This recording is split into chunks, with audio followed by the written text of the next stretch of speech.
we ended up in the houseboat community of Sausalito. And that's one of the few places in the world that during COVID still had live music. You would have people on the back of their houseboat would get a 3 to 5 piece band. People would row or drive. Oh, that's cool. You'd have 100 people just hanging out and jiving to music as if all was right in the world. I'm a writer. I know dialogue. That's a fountain of conversation, man. That's a geyser. Interesting. Interesting. Yes, provocative. Oh, Daddy, stand back, man. Woo! Rock and roll! Welcome to Booked on Rock, the podcast for those about to read and rock. Find the podcast at bookedonrock.com, where you can find every episode of Booked on Rock there, along with links to your favorite listening platforms, exclusive videos, blogs, links to all of the social media sites, and the latest rock book releases. We're back with another chapter in the Dialogue series, a chill and chat with authors, fellow podcasters, musicians, and more. We have New York City singer, songwriter, and attorney Alan Chapell on the podcast. He's a solo artist. He also records and performs with his band Chapell, whose 2016 album, The Redhead's Allegations, was produced by Rock and Roll Hall of Famer Jerry Harrison of Talking Heads. In 2022, Chapell's music was streamed 1.5 million times. He's about to release a brand new album in March titled The Underground Music Show. Alan is also a highly regarded privacy rights attorney. His dual role as a musician and attorney inspired a character created for the HBO series Silicon Valley. We'll talk about Alan's career in music, his songwriting process, the bands and artists he's a fan of, and his favorite books on rock. I also get Alan's perspective on streaming services and the use of AI in music.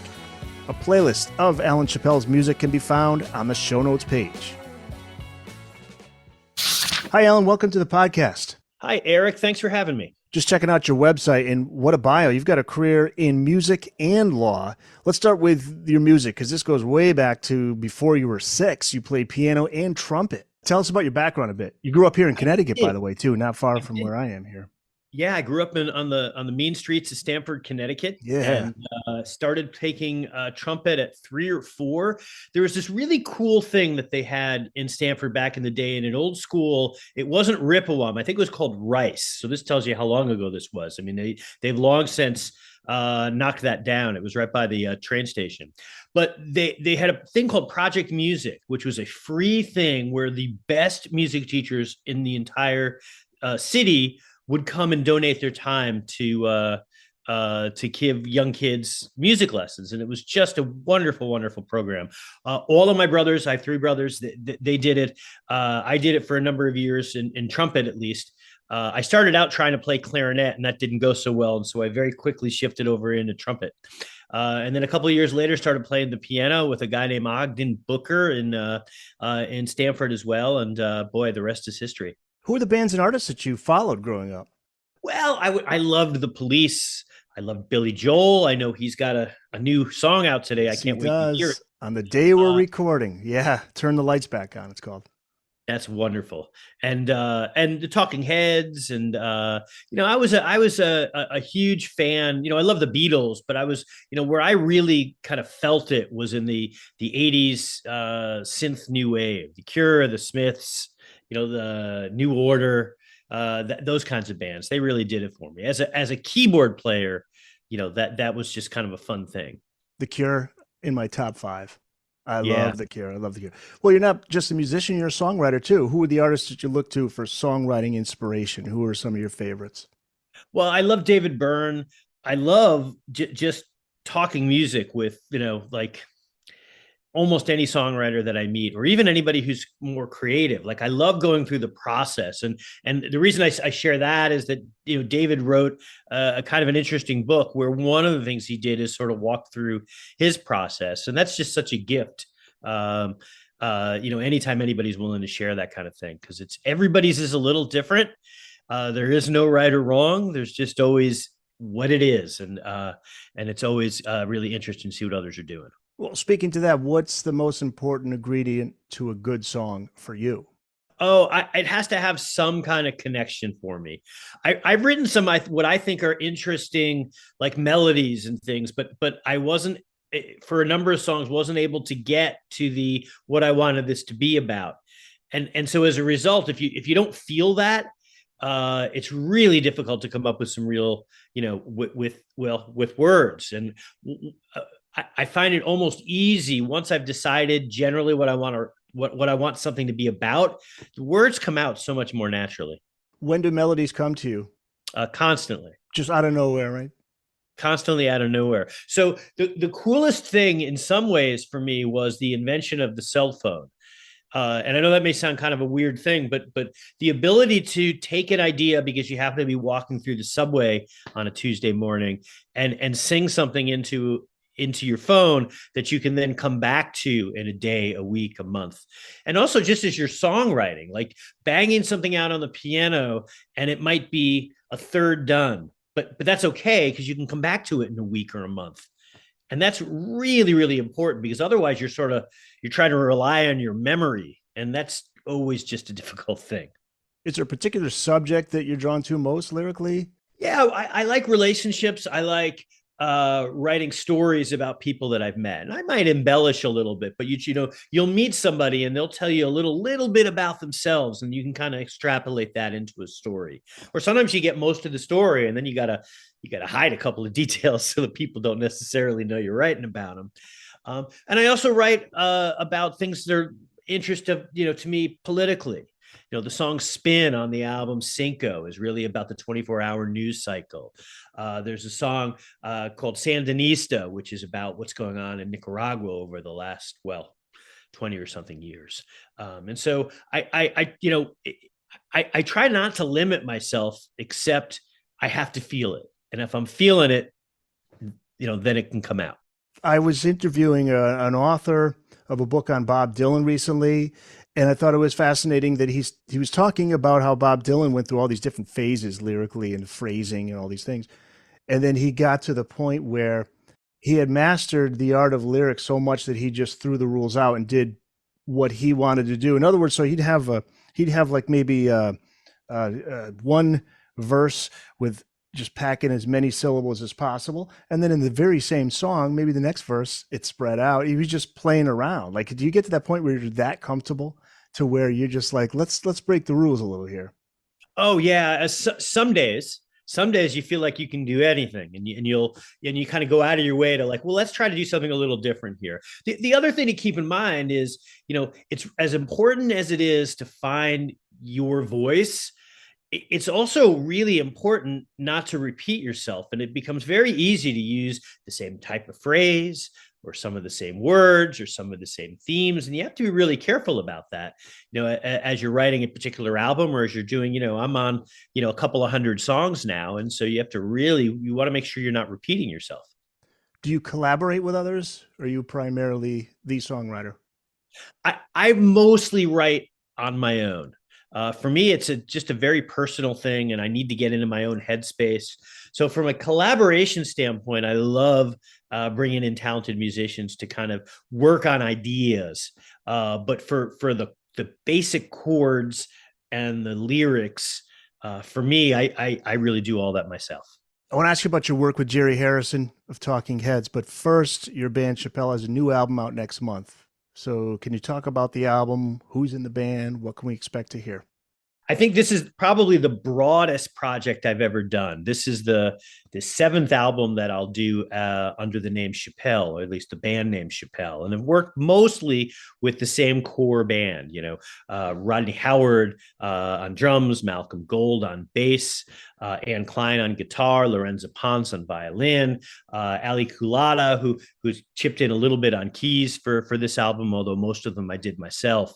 And then I brought in a whole bunch of other musicians, a group called the Crush Boys out in LA and a whole bunch of other folks. Because you remember this album was mostly written and even recorded during the pandemic.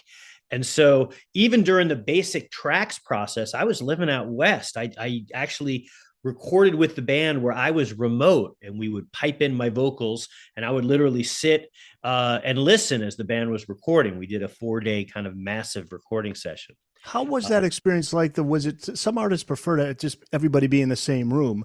Yeah, so I think there's pros and cons to it. So the one thing that was really cool is that since I wasn't singing while the band was recording, I was just focusing on listening and is the feel right.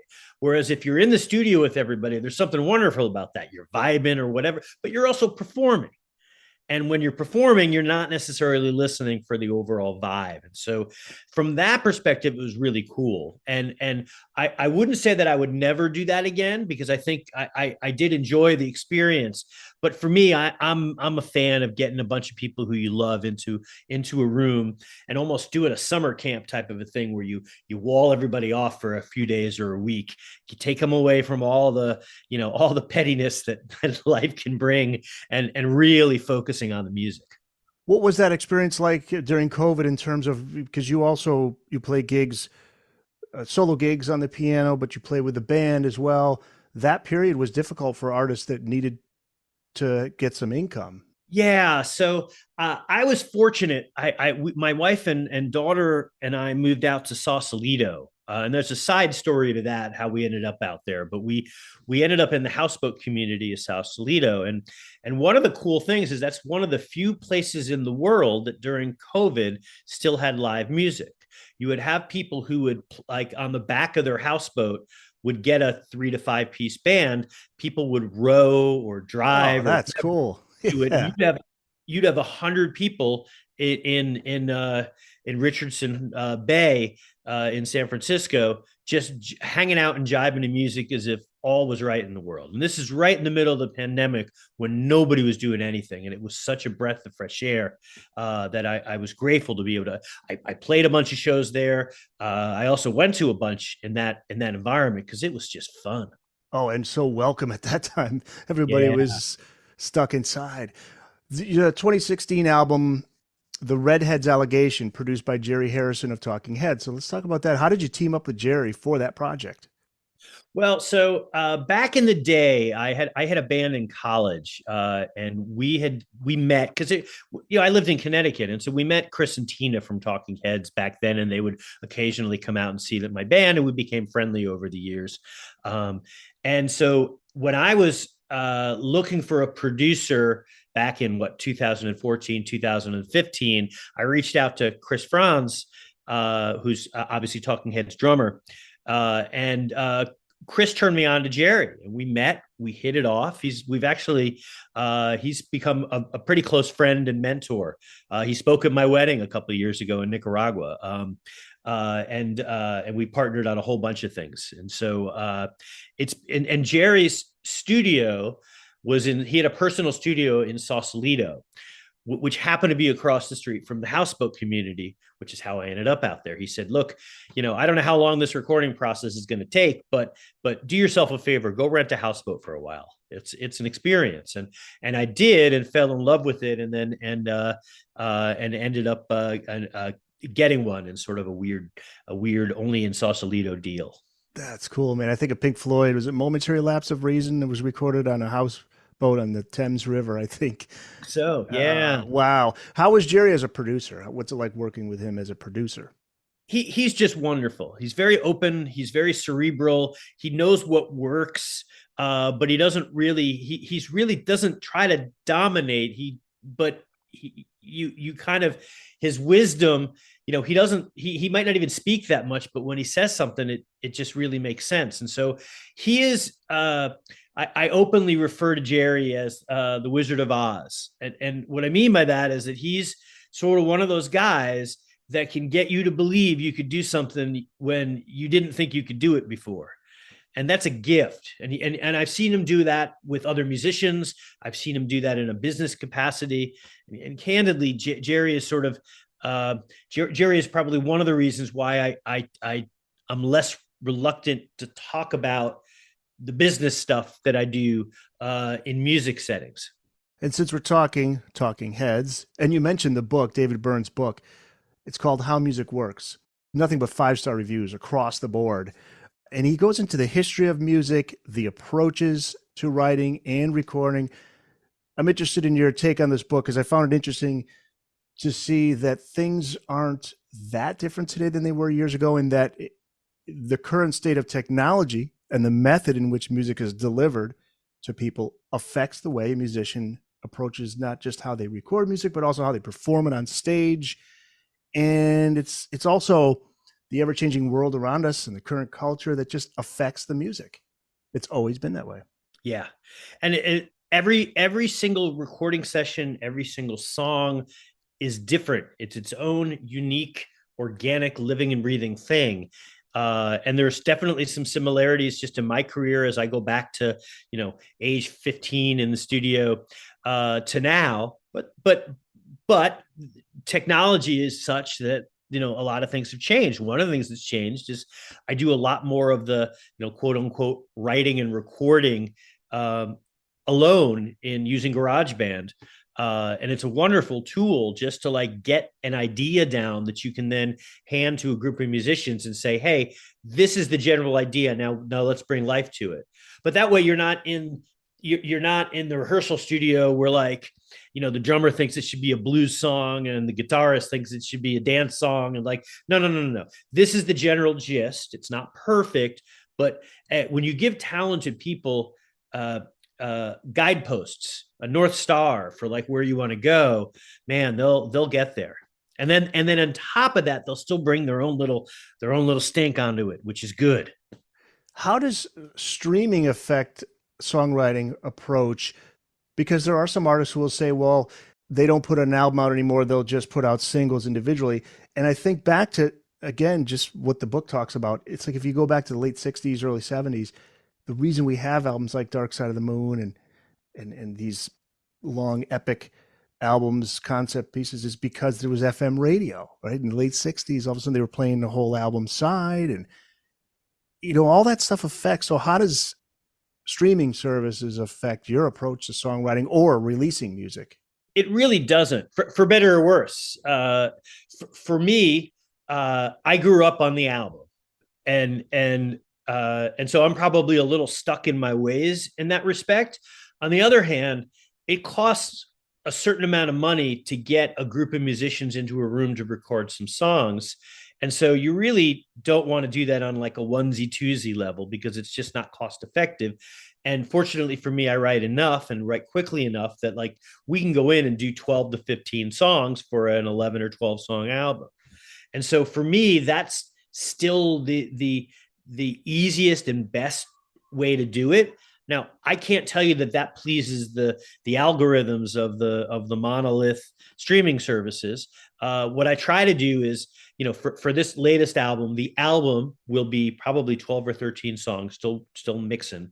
But then I've got another dozen or so that'll be, I guess, what we call B-sides in the olden days.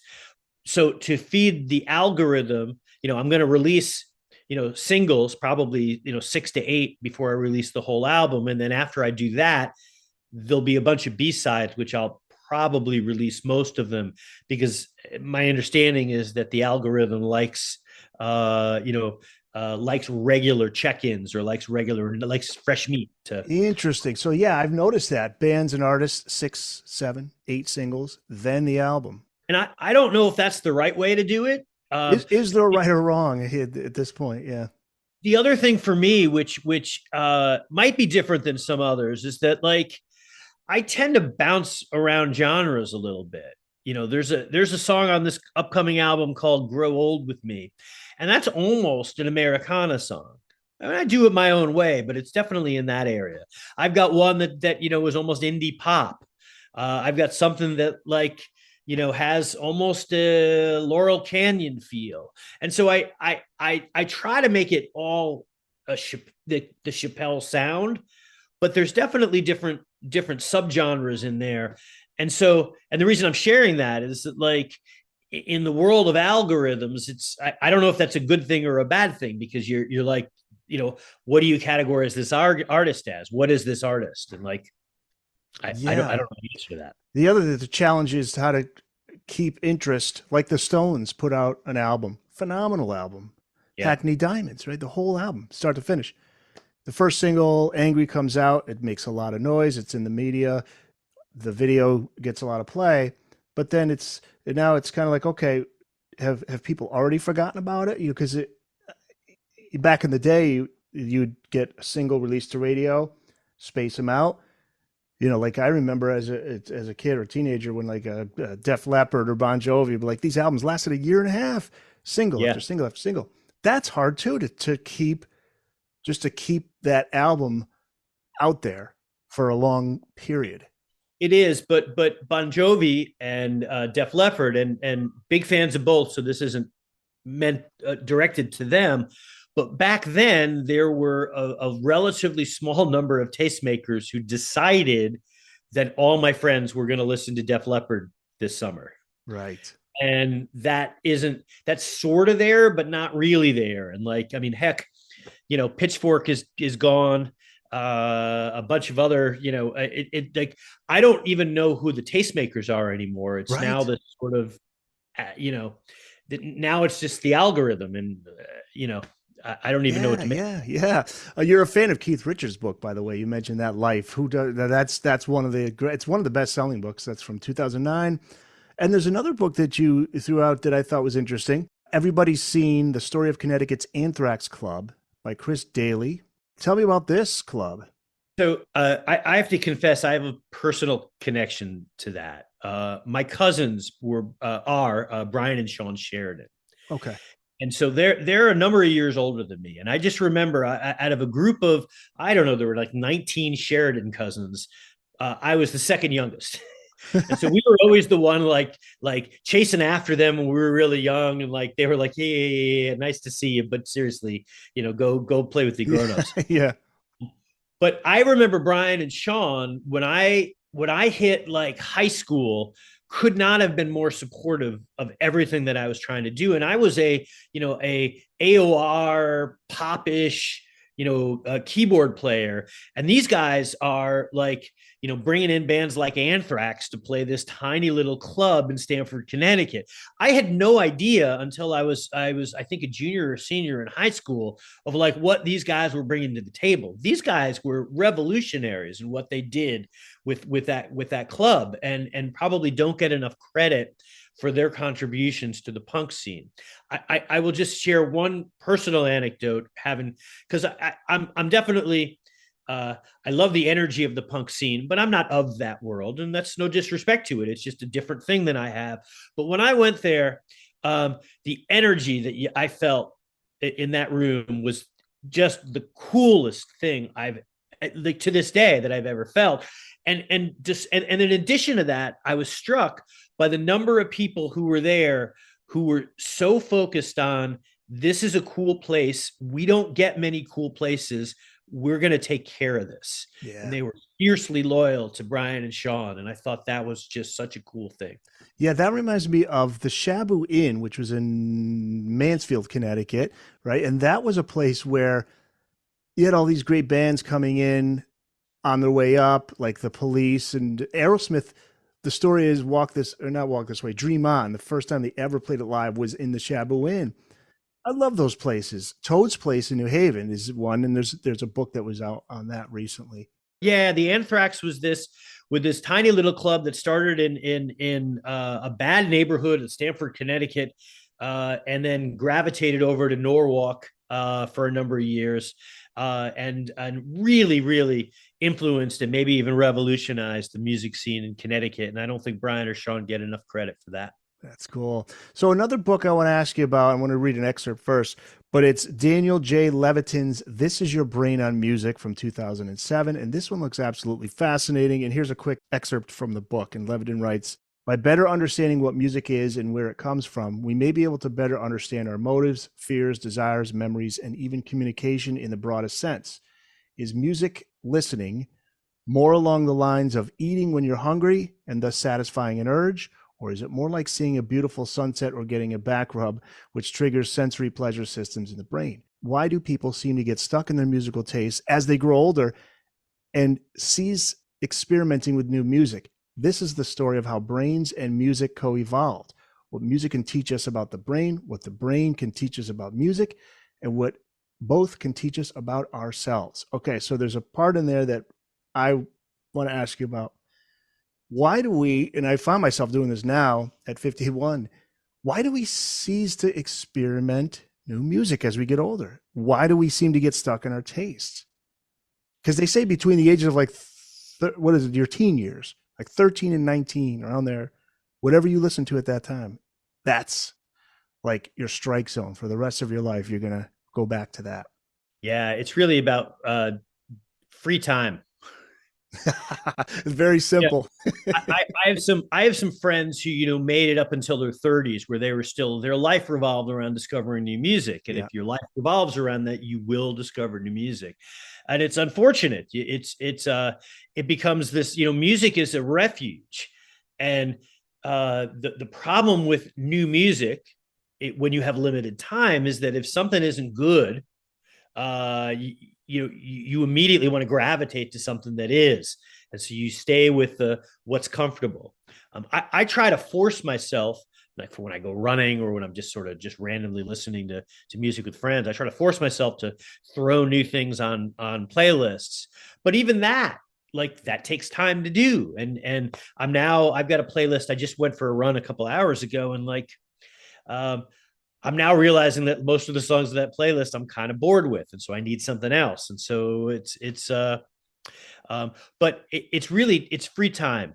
And radio too, because back in the day, I had local rock radio stations that I would count on to bring me something. What do you got? You know, I discovered Blues Traveler from the local rock station here. Like, who are these guys? You know, they were playing But Anyway, you know, before Runaround became a hit. And that's gone. I remember, I don't know why this is coming to mind, but I'll share it anyway. When Synchronicity came out, the Police album, First album I ever bought with my paper route money. Yeah, yes, such Caldors. Caldors, I got it. Caldors. Oh my goodness! There was a group of friends who were like, everybody thinks Synchronicity 2 is a great song, but we're into Synchronicity 1. Yeah. There is this like thing, like there was social currency about being the person to discover Synchronicity 2 when the radio stations were playing Synchronicity 1, or vice versa, right? Or they're all playing Every Breath You Take or whatever. And like that's the other thing is, like, you know, I don't know about you, when I get together with friends, non-music friends, civilians, there isn't a lot of talk about like what the latest band is. You might get a little bit of like, you know, we like going to Bottle Rock or one of the there's a couple of festivals that my wife and I really enjoy and have gone to for years. But that isn't part of the social currency for many people. Once you hit, you know, heck, even 25, some hit that wall at 30 or 35. Most people by then, you know, that's just a lesser thing. And then it's about nostalgia. It's about seeing that band that you saw when you met your wife. It's about seeing that band that you saw when this one thing happened to you, you know, when you were 17. And that's hard to replicate. And I say that as somebody who's writing new stuff now. And part of my thing is, I think you can still write about, you know, I've got songs about friends who tried to get together at 17 and then found their way many years later. But it's not the same thing as the thing that, you know, as the nostalgia thing that I think people are really so attached to. But playing it live, that you make more of a connection. Like I just saw Big Head Todd the Monsters, and they played 4 new songs, and 3 of them I was like, damn, this is good, right? So then now when that album comes out, I'm going to remember in my mind seeing them play that live. So I think that's important to make that connection with the live audience with new music. Yeah, and they're one of those, like, I don't know, the exception that proves the rule type bands, because they're still writing great stuff. They almost need to, because they like to play 3 and 4 hour concerts. I mean, these guys are, they play 3 hours, no opening act, no opening band. So it's funny. I opened for them once in a place, Greenwich Odeum in Rhode Island, maybe 5 or 6 years ago, and they all could not have been nicer. But it was pretty funny because it was almost like you could tell as they were on hour 3.5 of their concert, you could almost feel that like the venue was like, yeah, we're not going to do another opener with these guys. Yes. Half the reason you do an opener is so that the venue can sell bar receipts for an extra hour. But if you got these guys, they're going to come in and play, you know, 3.5 hours or whatever the heck they play. I mean, it's just, you don't need that. Yeah. Big Head Todd. Another one, book that you read, and I think you had mentioned it's the best you've read, and that's Hunter S. Thompson's Fear and Loathing on the Campaign Trail 72. Came out in 73. What is it about this book specifically that it puts it at the top of your list?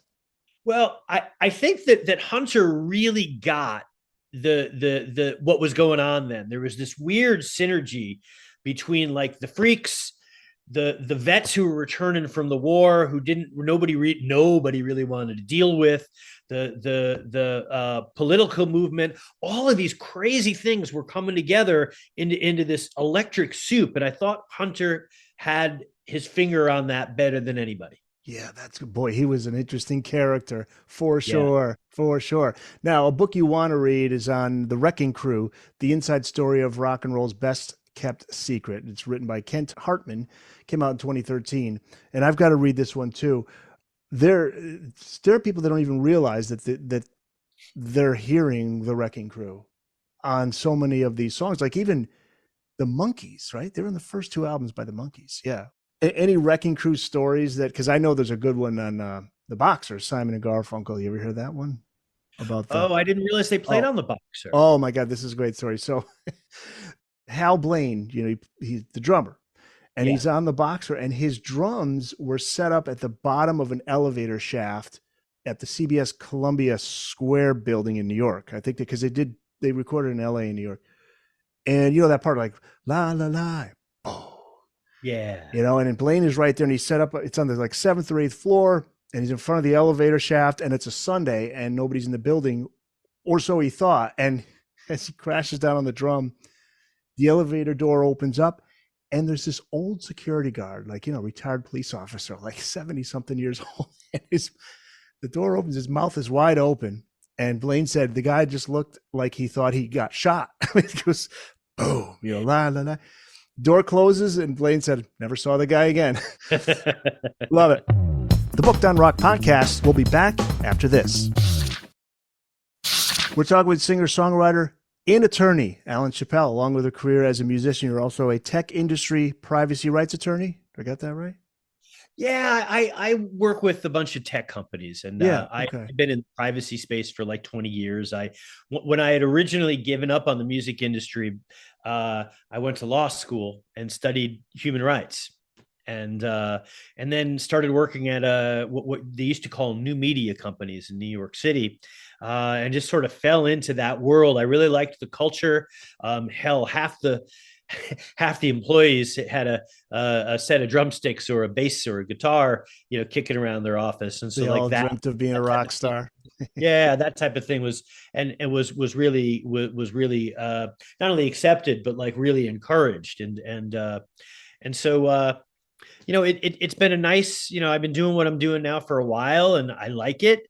It helps pay the bills. It gives me the flexibility to write, and I'm able to help make some public policy decisions with some big tech companies. That's cool. And you inspired a character on the HBO series Silicon Valley. This all came about because of a chance meeting with the show's producer. Yeah, I was at the airport, and my flight was delayed. So you go to the bar and you have a drink and you watch the local basketball game. And half the time you end up, just catching up or with whoever happens to be sitting next to you. And in this time, there was somebody who turns out was like a creative consultant and one of the producers of Silicon Valley. And so I kind of pitched him on my idea. Like, to me, it would be very funny if Pied Piper, the company in Silicon Valley, if they had a huge privacy issue, and then we're trying to get a hold of their privacy attorney, and it turned out their privacy attorney was like, sound checking for a gig with Everclear or something like that.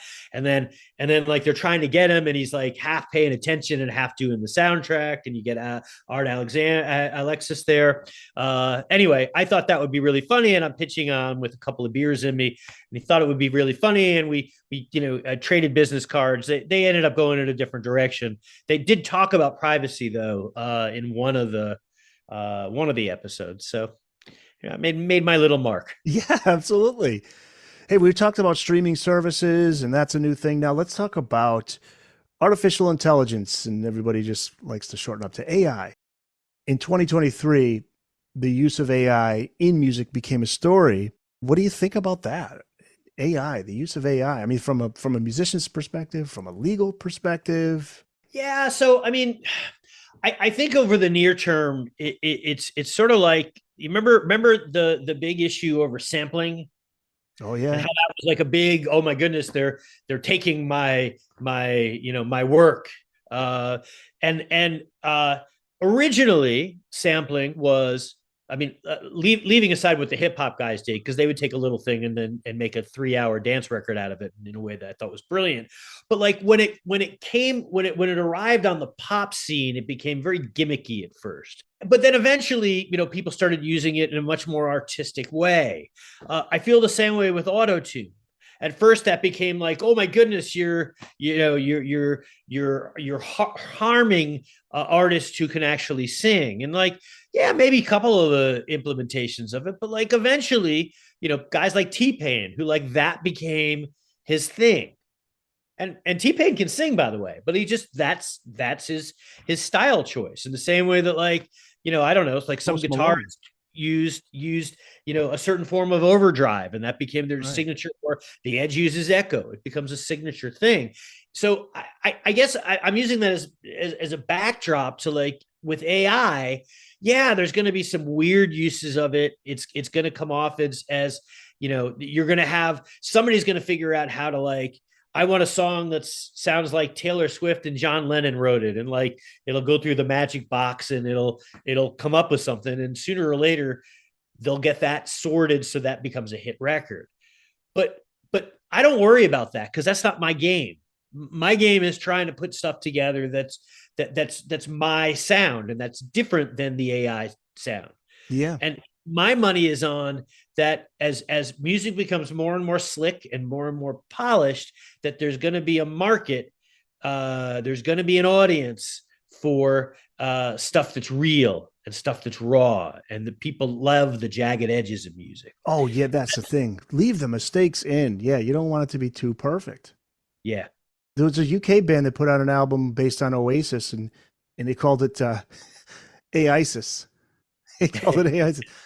But then you think, do the artists, should they be concerned? It's like, hey, whoa, what if that starts selling copies? It's like, okay, you're taking our sound here. I think you got to give us a cut. Yeah. So I think that I'm telling you something you already know, but the way musicians make money is really blown up. One thing I've noticed, if you go and sit in a restaurant, listen to what music is being played, because what they've started to do now is, like, every nth song is not the original artist. It's this sort of sound-alike thingy that sounds kind of like it. And if it's not super loud, you don't always, but if you listen for it, it's there. And the problem with that, in my view, is that, the people who performed on the original track are now not getting paid, because they've kind of substituted in some scrubs of who they have to pay less to, and then me as a listener is getting something that isn't as good. Anyway, like, I don't really know what one can do about that. I'm not, you can't take it to the streets and stop patronizing restaurants, but it is a concern, and I don't know. I don't really know how we address that. Technology just changes everything. I mean, I can't even believe it. Now it's like we can't go without our phones, and our phones are our calendars. Our phones are our entertainment systems. It's amazing to but one thing to keep in mind with that is, like, memories fade and people tend to look at the past nostalgically, but the good old days weren't that good for musicians. You had a couple of musicians who, the boys at Sony or wherever decided we're going to be like the next big thing, and then morphed him into the thing, and sent him off to some producer who helped morph him into something. Like, and 3/4 of them, at least, ended up indebted to the record company and never went anywhere. Right. And like, there's definitely, success. It's just, but I guess my point being is, like, now I can at least put something out there and know that a certain number of people are going to listen to it.